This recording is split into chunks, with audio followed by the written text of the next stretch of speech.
up here. See if we got sound. Yep, we do. 5, 4, 3, 2, 1. I'm John Miglosh for the WDMA. We're fighting for direct marketing and direct mail every day. Believe it or not. We've gotten a lot of nice comments lately. I got the comment thing warmed up, so if you're on YouTube or Facebook or LinkedIn, maybe Twitch, not sure, and Telegram, I think I'm broadcasting, but I don't think I'm really telling anybody, so you can go there too. There might be something else. I know, Twitter. I'm on Twitter. I don't know that the comments come through from Twitter. I don't think I've ever had anybody comment. But I have thousands of followers over there. Okay, so let's get started. We're going to have some fun, of course, as usual. We'll start with something silly. Here we go. Your home. Your home. For adventure. I love Your this home. commercial. For romance. Romance. Your home. For big savings. Savings. Hey, Mom, have you seen my... Ew. Because when you bundle home and auto with Progressive, your home is a savings paradise. Whenever I don't know what Bundles to Progressive. do, bundles with Your Progressive. home. Okay, so whenever I don't know what to do for the beginning, I go to Progressive commercials. Now, you know, I'm all for diversity, and I've talked on this subject a few times, but why do they have the white guy salesman playing the steel drums? If ever there was a place for a nice Caribbean motif there, I don't know. I guess maybe that's what your agent really looks like. But I do like the way he tips his head back and laughs, because that's what they do. Anyway, enough of that. Let's get over to the real news. But while I'm clicking on things, I want you to notice I got my movable gizmo working, and you probably can't read that, but down below over in the other one, over there at the bottom, you can see the details, and you can go to WDMA.org. We're going up to Minnetonka next week, Thursday. It's a week from today. I already have some really amazing people signed up. I'm gonna have to send ParkRun a special invite, because we're going to talk about his stuff today. But before we do that, we want to talk about ParkRun. ParkRun hails the power of print, and my famous last words, my message machine just quit. And I only have, there's one way to make it come in. It's making me log in, and when it does, it makes me look at like 6 sets of pictures of where's the fire hydrant and where is the school bus. And half the time I can't even see it in there. They're making them so fuzzy that the computers can't even see them. The bots. And we're going to probably do a big bot thing if I can get a hold of Augustine Augustine Fu. He's got a really great article that's really interesting, but I want to get a bigger picture of it. So Augustine, if you're out there, let me at your website, and I'll talk nicely about you. Okay, so ParkRun, I had never heard of ParkRun. I thought it was some little community gathering of runners in England somewhere. It says it's community running and physical activity organization. ParkRun has launched its own free magazine citing mental health benefits of being away from the screen in an increasingly digital world. I don't know if you can read that, but you can get the show notes going to WDMA.org and figure that out. So anyway, they handed these out at one of the runs to launch it, and I thought, well, it's just, must be some community in the UK. And it turns out that they have Saturday runs, and they're every Saturday in the summer, I guess. And there's some 2,000 runs and in 23 countries. So it's a bigger deal than I thought by quite a bit. And there's a bunch of nice quotes about how they chose to to go into print because of getting away from the digital world. And they hand them out. so they don't even have to pay the postage. And that's always an option with print. Um, I don't know if there's any testing or anything, but I just like, that somebody printed something. Okay, so now we're going to get over to ParkRun's relatively long article. We're going to dive right into that. 8 or 9 minutes. And one of the reasons I like Patrick is because he sounds like somebody who's actually done mail, who's actually helped clients walk through the process. And he's at Sequel in Minneapolis. And so we'll try to get him over to the show or over to the meetup next week, see if Patrick can come. Or Eric, too. Eric, get one of those two celebrities to come to our show. It's not a show, we just buy a beer. And we talk about direct mail and our successes and our failures and what's going on.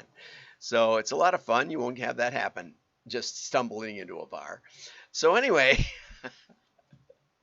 direct mail, lower cost is not the same as lower cost per acquisition. Okay, and so brands new to direct mail may experience sticker shock when they look at mail for their customer acquisition strategy. But low cost equals low CPA is common at every stage of the direct mail process. There's always ways you can cut corners, and some may cut response. Some may not. That's the tricky part. And that, I think, is the theme of Patrick's writing here, and I like that. Okay? Yesterday I talked about how we went to a lower grade paper. We were printing 6 million catalogs, which is a pretty good run. And we tested, in one case, this was one of the drops. Just one of the drops, we tested 300,000 pieces of more groundwood paper, but we were on rotogravure, which can put a lot of ink down, and so we were hoping just to save some money, not worry too much about response, and or hope it didn't hurt it too badly. It actually went up. It went up 20% just for putting it on worse paper. Sometimes your printing sends the message that you're a high-priced brand when in fact you're not. You're very price competitive, so you got to watch out for that. Okay, CPA is a metric used by marketers to determine the cost of acquiring a new customer. So you take the campaign costs and divide by the number of sales. Okay, sales would be a new customer, right? And so that's your cost per sale. Your advertising cost per sale. I would want to be a little more precise if I was talking with the CFO. It's the advertising cost per new customer acquired. Now you can take that even further and get the sales per piece or the profit per piece. They like that when you get down to the profitability. But in this case, it's a good way to, or it's a way to measure the campaign performance. Now, you might also start thinking about the ratio of ad spend to sales, and because some sales are bigger than others. Some lists, some campaigns will generate a higher revenue. So then you could have a higher cost per acquisition per customer, but actually make more profitability. There's a lot of ways to look at the numbers, but it's almost important to get it to the sales numbers. So the real question is, how many more sales when you change? Like here he says, you could be sending a little postcard with a few demographic selects, or you could be sending an oversized letter package with a high-end data generating more sales. So then this is a way to quantify it. Okay, so the first thing he says is a shared mail or a co-op mailer like a Valpak versus solo mail. The average shared mail is 3 cents because you're sharing an envelope with lots of other brands. But your targeting is limited. Now, solo mail is more expensive, but Patrick says you can get 10 times the response. So 10 times the cost, 10 times the response. It's a wash. But maybe you like it better. Maybe those customers looking long term have a higher retention rate. All of those things can come into play and suggest that a higher cost is actually more efficient and more valuable long term. So you can solo mail lets you target more, and it costs 10%, 10 times higher, but the conversion 10 times higher. Format. This was an interesting one. I like this one. He said, oh, and there's a case study, which I actually have right here, the diet meal case study, where they decided that they had a significant dip in digital leads, and they'd already tried shared mail, so SQL got them to go with a solo direct mail piece. I would imagine that would make sense, because a dietary meal delivery service is, fairly complicated. You want a lot of pictures of the food. Is this good food? Is it going to taste okay? Does it arrive in good shape? Right? I like going to the grocery store. I have to go anyway because I'm out of butter or something like that, and you didn't send me any. So anyway, they tested, and this is the part I liked. They tested offers, creative offers, and lists. Hopefully not in that order, because it should be lists, offers, then creative probably. But they had staggering success in a 2-mail period. They then leveraged, and this is really important. This is what we did in the Lovesac case. Then they leveraged what they'd learned into digital at Facebook and email, and further poured gas on it, as I'd say. And so they had a 67% year over year in sales, which is a really good metric. The sales went up. Now, it's not the only one. The ad budget might have gone up 300%, but still might work out. Depends on your margin. Again. Okay, and so anyway, back to this. Postcards. Everybody wants to do a postcard. Andrew Ettinger is the postcard king. You only have 24 square inches of real estate, and it's really only 16 because 8 of it you have to have the address block and things. So it could get lost. Oversize offers 3 times the space, right? For pretty close to the same amount of money. Good to think about, right? Resist the urge to choose just the cheapest format to save on direct mail costs. As I said, the theme in this article is that we should test, and we should keep our costs and our results in perspective with each other. Always matters. Okay, and then lastly, and again, should not be last, but it usually is, direct mail data, the list is probably the most important thing. In the case study, they have another case study. Let's see, they said a disciplined strategy solidifies direct mail scalability. It was a travel insurer, and they had a regular disciplined approach to try to establish a control and then beat that control. And they established 8 of 10 controls over the customer's mailer. And the newest control package beat the existing control sales rate by 13%. And these are somewhat deceptive, because when you have a big mailer that's been doing it a long time, and they're putting millions of pieces in the mail, 13% is huge. That's just huge. Whereas if you got a little teeny, somebody that's just tried it a little bit and you double the response, it still might not impact the business that much if that campaign doubles. So anyway, they quote their own creative director. What was the thing I wanted to pull out in there? There was something really important. Oh well. Anyway,